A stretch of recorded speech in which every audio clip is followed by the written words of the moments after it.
the little things, Jimmy. It's the little things that rip you apart. It's the little things that get you caught. Angelo here. Welcome to my channel. Welcome back, viewers of my stream. So, we just got back from watching the movie The Little Things with Denzel Washington, I think Rami Malek, and Jared Leto. And basically, this is going to be our intro to it, and then we're going to jump straight into spoilers. So, if you don't want to hear any spoilers, don't listen to the part where we say spoilers. Again, this is Angelo, and I'm here with MrChili. Say what's up, buddy. What's up, guys? It's MrChili. All right, cool. And we just watched it in the actual theater. I know that you can watch this movie on, what? HBO Max. HBO Max, awesome. Obviously, like I said, we're going to spoil the shit out of this movie. If you don't want to listen to any spoilers, I'll just give you the gist of it. If you are looking for an action movie, if you're looking for something where you see explosions and gunshots and all that kind of stuff, it's definitely ain't your movie. This is a movie specifically for people if you want to actually kind of sit, think. The music gets tense. The overall images and the way it's shot, I think, is great. Although for some reason, I do kind of feel like possibly destroyed this movie as far as like timing because it doesn't feel complete in my opinion. That's my overall take before I get into the spoilers. What do you think, Miss Jilly? I believe it did make... I just have a feeling the actors felt uncomfortable. Like, Denzel Washington feels off. If anyone knows Denzel Washington in his movies, he's more an outgoing guy, more actor, kind of like a loud with his scenes. I know this is probably not part of his character, but it just feels like way off. Like he's just like not focused. Like he's just there for the movie. Here's my paycheck. Come and play. Like I watched tons of Denzel Washington movies, and this is like his lowest performance to me, to my opinion. Okay, now I can see where you can definitely see that. Like especially if you're used to seeing Training Day, when he kind of gets up and running and just goes crazy, but. You could also see it like he's taking this as like a more realistic point of view where these are cops and cops have a rough fucking job, and it shows both with Denzel's character and what Rami's character. Mm-hmm. And it could just be more they internalize it more, and they chose two good actors that can internalize it and show it on the face. Now spoilers, so that's our little thing. If you wanted to watch a movie, that was your last warning. Spoilers. All right, get back into it. So we'll start where all good spoilers start, at the end. So the ending, kind of confusing? I believe a lot of people confusing. Definitely we got two customers that watched the movie with us, two ladies that came and asked us right away, what happened to the ending? Yeah, she wanted to know, like, again, spoilers. She wanted to know, was Denzel Washington the killer? And, I mean, I had to think for a second when she asked me that. I was like, I don't think so. And if anything, it just kind of goes to show you, just like in real life, the hero, supposed hero, or if you think yourself the hero, you don't always catch the bad guy. Exactly. And like there's some movies like that. I felt like it's more a trauma movie. Like these cops, spoilers, these cops experience a lot of trauma during the line. Obviously, a lot of cops seen a lot of things during the line stuff. And Denzel Washington feels like, to me, like his trauma caught up with him. He's haunted by ghosts during the whole movie. And he probably visions a lot of stuff. Even the cops during the show, like he had to step down because he had a lot of mental breakdown. He had a heart attack. So I have a feeling even the cop that was following him through the whole movie, he was warned this cop is not good news. And I think he got caught in the crossfire with Denzel Washington. That's my output movie. It's kind of weird because I believe you said that you like Jared Leto. Yeah, Jared Leto. The number one thing you liked about the movie, like it definitely looked like he was having fun. The person that had the fun in the movie was Jared Leto, 100%. Like, it's just his scenes. He has a lot of good scenes. It's in the trailer too. That the interrogation scenes was a great scene. He had good chemistry with the actors. It felt like the scene that actually brought me back Denzel Washington. This one movie was when he got in with Jared Leto. That was it. That was like just a type when he snapped. What's crazy though is that like in movie wise, that's great, right? Yeah. You want to see that. As a cop, you don't want to do that. Exactly. So it's the exact opposite. So like, yeah. So your overall take, you're saying it's It's a so movie. You can see. I just expected more because if you see these three Academy Award winners, Denzel Washington, Jared Leto, and Rami, these guys won awards, best actors. It's outstanding, and you see this movie. Oh damn! These guys are great actors. I'm waiting for storytelling. I'm waiting for the next Godfather. I'm waiting for the next True Detective. I'm waiting for the next some great movie, Academy Award movie, and just you go in there like, like you meant to think I'm not a big action guy. I like action too, but I love good stories. And the story was simple, but it looked like it was offbeat a lot. And there was like plot holes and all that stuff, and that didn't feel right. Like it could have been felt cool because I bet you a lot of actors didn't feel comfortable doing very masses or going back a beat, or maybe we didn't know some people got teen and they had to delay shooting. That's potential. Yeah. People probably felt uncomfortable during that scene, and that's probably gonna be happening in a lot of movies this year coming out. We don't know. Very true. Very true. And because it's kind of weird, like. If you just want to just sit there and just enjoy it. Now, something that I felt that the movie did very well was the music. Oh, the music was the music was ticking perfectly. Whenever there was a thinking moment, you hear that thinking music, and then whenever there was something where just like shit's happening, there's that shit's happening music. And then whenever there was something where it's like, oh, something big's about to happen, just dead silence. I agree 100%. And it's like that was a great way to do it because it had and set the tone. But again, I feel a lot of people are waiting for a payoff that they never see at the end. And then the payoff comes very suddenly at the end of a shovel, right? Yeah, exactly. Very suddenly. And then the guy goes all like, what? Pulp Fiction. Who was it? The Wolf? Remember the Wolf? The guy that goes and they call him up and then they clean up that car. Oh, yeah. And then, so Denzel becomes the wolf all of a sudden. Yes, and he's able to clean up that one dude's house in one fell swoop, like a couple hours. And that's what confused, I think that confused me. Like, whoa, you did this before? Like, I haven't felt like. that, and that's why that one chick was like, oh, he's hella the killer. Yeah, exactly. You even said, that's my boy. Like, you're proud of him. I know. Like wow. And maybe that's what they wanted. They wanted you to think. It could be like it's a different detective movie, and I like that. That's the main thing. I gave it a plus on that side because you're thinking, oh, it's cop versus robber and the serial killer. Oh, they're gonna kill the serial killer in the end. They're gonna catch him. They ever lives happy ever after. Nah, they went to the little crits, little side roads, this and that tangle. But it didn't like they were trying to do that route, confuse people, but it was too much confusing. Like. You want to give people like, oh, I'm gonna give you a fun ride, a little this and that, a little fun ride, but it turns out it was a bumpy fun ride, or it was just a giant bumpy ride. Yeah. Okay. You were saying that all these guys, Academy Award actors, all of them probably have really powerful scenes, but a lot of those powerful scenes are done with just acting. Like they're not really saying it; they're looking at it. Like, was it Rami? That Rami guy? He kind of took center stage for a while because. He would just like deadlock into the camera. He had that face, he had that look, and he kind of came off as the dick in the beginning. Exactly. But I'm happy that if you ever wanted to actually have professionalism in the workplace, that's how quickly you want it to happen. Yeah. Like, cause he was like, oh, I don't like this guy. Who is this guy? And he's like a dick, and then eventually he's like, hey, ride along with me. All right, maybe you can teach me something.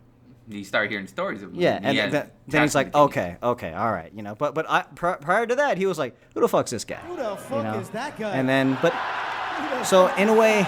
As far as like leadership wise and just working with coworkers or just people in general, I like that. Oh yeah. I like that. I'm glad they didn't spend like 30 minutes to an hour saying, "Oh, you're never gonna work with me," but it literally takes place within a day, and it's like, okay, yeah, I like it.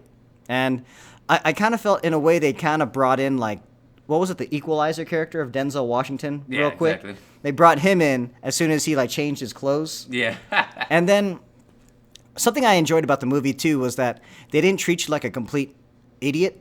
Like, they thought that you could figure certain things out, like, oh, who is this person?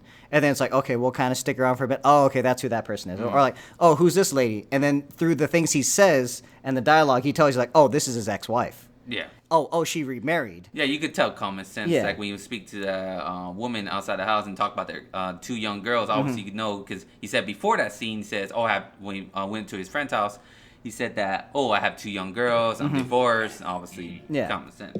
And, well, you like that, but some people still probably couldn't pick it up. See, so true. The few of you that can actually pick that up, good for you. But some people will be like, I didn't get it. Yeah, this is a movie, like I said, like we told you at the beginning, this is a movie you have to use your brain. I won't recommend, don't drink nothing, make sure you get a good 8 hours sleep, watch a movie, pay attention. This is a movie that every word counts, every scene counts, everything counts in this movie. Even I miss, and he saw some scenes that I'm like, whoa, what was that little scene?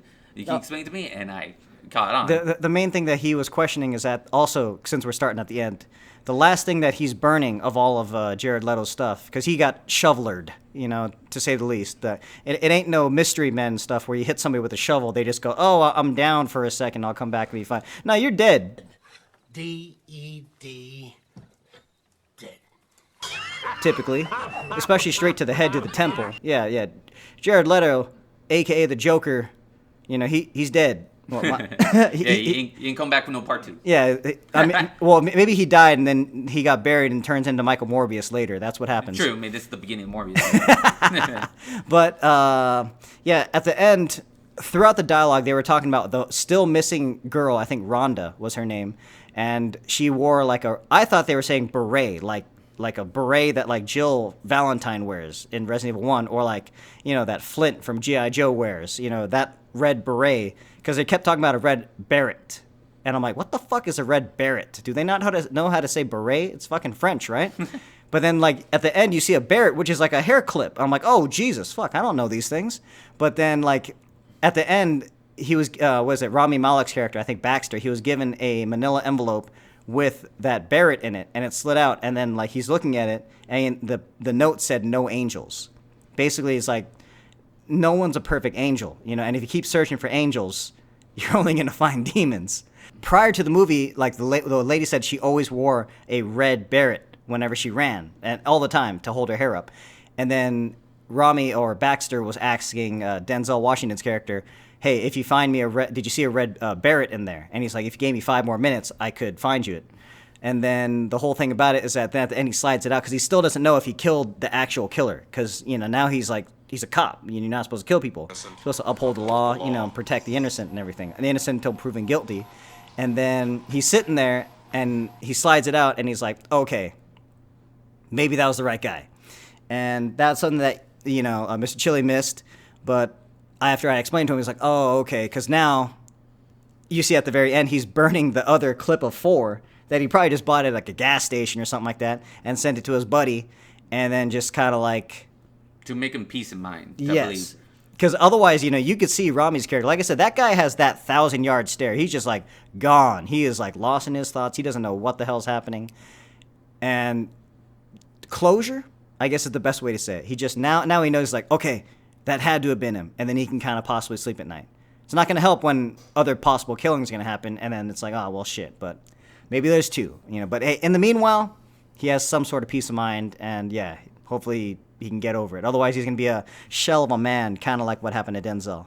But then again, was Denzel somehow linked to the?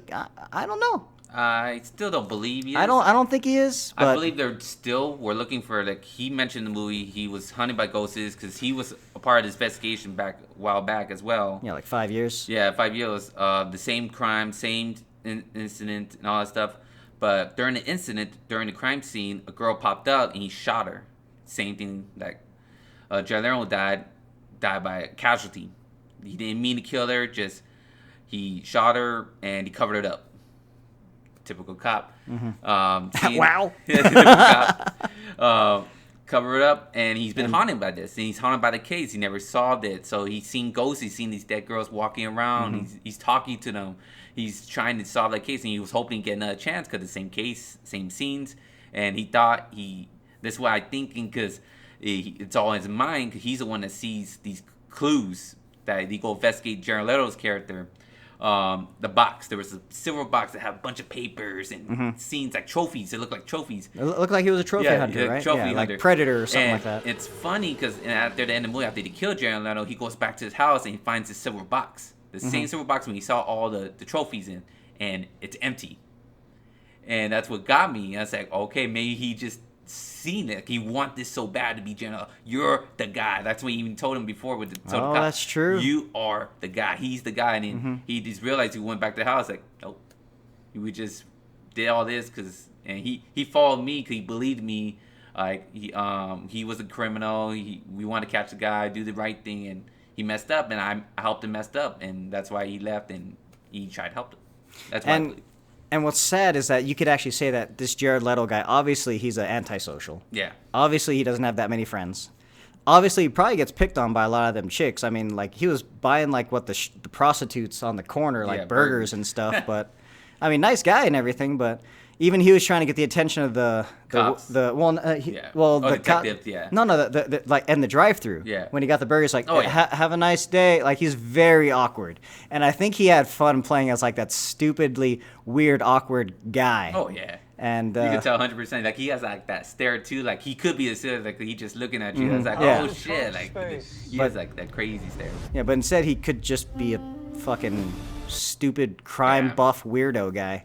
Even the movie, like, they give little hints, like, how this movie could play out. Like, he even said, like, there was, like, old case. Like, one of the detectives told, like, one of the detectives, the other detectives say there was an old case back in the day that this guy pretend he was a killer. He confessed to all the crimes, and he really didn't do it. He just wanted attention. I believe that was Jared Leto's character.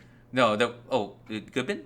I thought that's what they were saying. They were saying he confessed to a killer and he knew all the details, but he wasn't anywhere within 10 I thought miles. it was a different character. Like, they just mentioned, like, a story back in the day, like, just to say, like, oh, this can't, we just need evidence. That's why we need evidence. Yeah, now it was either that guy or the other guy that put the gun in his mouth, and that's nothing because there's that one guy, he gets spooked. Like, again, you have to kind of figure it out on your own because they don't show the scene or anything like that. Exactly. It just there's that one weird creepy guy that, like, Denzel says that one dead chick's name, and that guy starts freaking out. And then you're supposed to, just through the names, but I don't remember the guy's name. I just had to put 2 and 2 together and kind of like, oh, the guy fucking, sucked on a 12 gauge. Mm-hmm. And it's like, oh, he blew his brains out. Got it. Okay. And then they had to reiterate it again because, like, they only say it one time in passing. And then they say it again later on. Yeah. And then the other victim that we had that was interviewed with him, he, stuck a 12 gauge, in his mouth and yada, yada, yada. Shut up. Yeah. Not in so many words, but yeah, basically. Yeah. You would think because the movie is called The Little Things that you have to pay attention to little things. But basically, you have to pay attention to little things. I thought the interesting thing, though, because potentially, I thought what he was trying to say is that the person who was possibly killing people was maybe the detective, the Baxter, Rami. But then, because he kept on saying it's the little things, was it Joe or Baxter or whatever, that get you caught. It's the little things, Jimmy. It's the little things that rip you apart. It's the little things that get you caught. Because he keeps saying, get you caught. And I thought he was specifically referencing to him. And the reason why he's so edgy is because he's the guy doing it. But no, it didn't even turn that way. That would have been an interesting twist. But then again, that's a tried and... that happens all the damn time in movies like that. Final thoughts. What would you give this movie overall? To me, my 1 out of 10, I will still give it a 5. Damn, right in the middle. They always say you can never give any rating a 7, because a 7 is still pretty good. It's not terrible, but it's not good. So they say no 7s. This guy went straight to a 5. Damn, that kind of hurts. Boom! Right in the kisser. Oh, but for me, of course, my scale out of 69, even though I enjoyed it, I definitely can't say it's perfect. I would give it probably about maybe like a 52 out of 69. It was still very enjoyable for me, but I just feel like either it was complicated, possibly the studio messed with it a little bit, they ran out of time, ran out of budget, but this is a very small, compact thing. This movie, in a way, kind of reminded me of a movie not a lot of people watch, but if you actually get around to watching it and just listening to the dialogue, it's an amazing piece, and I think that's what it's all about, the dialogue. Dialogue, the acting, the interaction of how the three main characters interact with each other. And that movie was In Bruges with Colin Farrell. That was a great movie. That also had Ralph Fiennes. Just you can't say that shit that they say in that movie anymore. But in a way, they didn't really push anything super crazy. And this was the 90s, so like box cars galore. So that was pretty interesting. And yeah, you really do hope. My biggest gripe, I would say, is that it's still enjoyable for me. I was still, riveted. I was paying attention. I was watching, trying my best to understand everything. But when it ended, I was just kind of like, damn. It didn't piece all the puzzles like most mystery movies do. Literally, you get you see a detective movie, mystery movie, any kind of movies. You wait to the end to piece the puzzle together, and it still felt like there was missing pieces in the movie. Not even just about not catching the serial killer, but I feel like some missing pieces still were out there. Agreed. And was it finished? I don't know, but I mean, I do know that Jared Leto had a lot of fun. Denzel he still got it. He's getting a little chub. Come on, Denzel, man. We need to keep you in shape, boy. We need you to live forever. You're an amazing actor. And then Jared Leto, he definitely had a fat suit, beer gut suit. Oh yeah. That shit was hilarious because I was like, oh dude, does this guy never change? Like the wardrobe ran out of money, but he's always in this like dirty AAA like appliance cleaner thing. He's funny going to strip clubs like that too, man. Matter of fact, yeah, he was always going to the strip club too, and he had this weird walk, weird limp. I'm like, come on, man. Now the real question is, I guess that was the actual real killer, whoever it was in the very beginning of the movie. Oh, yes, the Night Stalkers. These are all based in L.A. So, yeah, actually, it felt like it was a rehash because it was the movie's based in 1990. So right after the crimes of everyone knows the Night Stalker in L.A., it ended in 1985, and he was still on trial. And then they even mentioned in the movie this: we haven't had a serial killer like this since the Night Stalker. Gotcha. So yeah, with that, I mean, you gave it again. What was your rating there? 5 out of 10. 5 out of 10. Mine was about 52 out of 69. Like I said, still enjoyable. Definitely not complete, what I would say. But if you do enjoy movies, thrillers, you just got to hear two guys rant on it. And what's amazing, we actually went to the theaters. One of those nice luxury theaters, you know, where like the seats and shit come up and it feels like a fat lazy boy. I will admit my body got warmed up real quick because it's like leather. Oh, yeah, you know? it's leather. Yeah, but yeah, I think, damn, I hate to say it, that might be the last time we ever, because of this stupid fucking thing.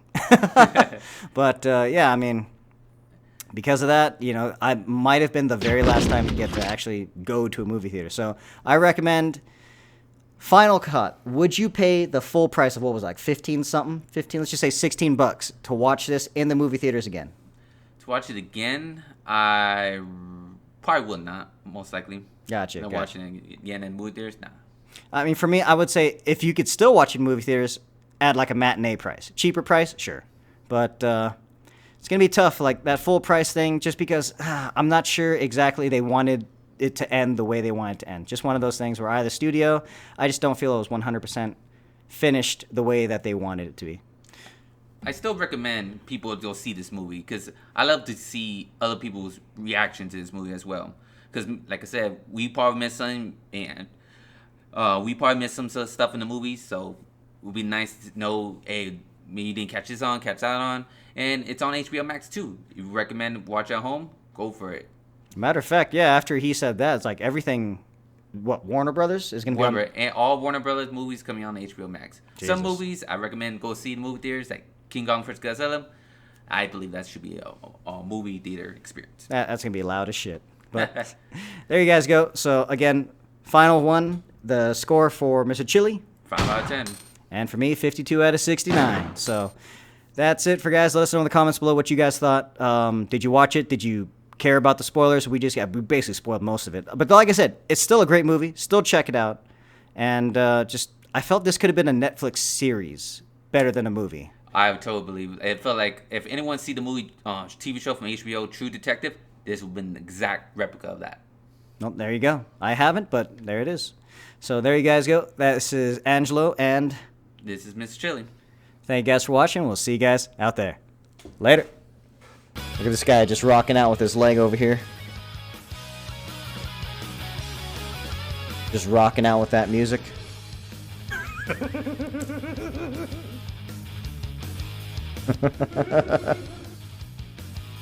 I almost don't want to like finish this. It's the little things. It's the little things, really. It really is. Freeze! Who are you? What are you doing here? Hold your fire! I'm a human!